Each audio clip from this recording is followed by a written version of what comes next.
Weight loss சேலஞ்சோட டே 11 இன்னைக்கு காலையில் empty ஸ்டொமக்கில் வந்து வெயிட் வந்து செக் பண்ணிடலாம். இன்னைக்கு வந்து பார்த்தீங்கன்னா 61.35 வந்து இருக்குது.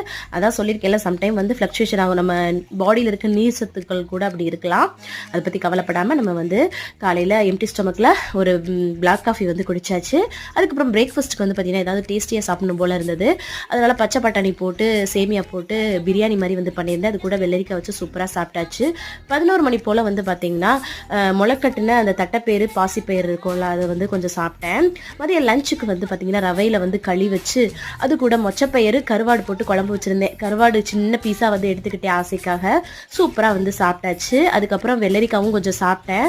அப்போ தான் நம்மளோட உணவை வந்து நல்லா டைஜஸ்ட் பண்ணி கொடுக்கும். நிறைய நீர்ச்சத்து வந்து வெள்ளரிக்காயில் இருக்கிறதுனால ரொம்பவே நல்லது. நைட் டின்னருக்கு வந்து பார்த்தீங்கன்னா வெஜிடபிள்ஸ்லாம் போட்டு சூப் மட்டும் தான் வந்து குடித்தேன். அது கூட வந்து முட்டை பொரியல் கொஞ்சம் எடுத்துக்கிட்டேன். நைட்டு வந்து தூங்க போகிறதுக்கு 1/2 மணி நேரம் நடந்துட்டு ஒரு பிளாக் காஃபியும் குடிச்சாச்சு. பாய்.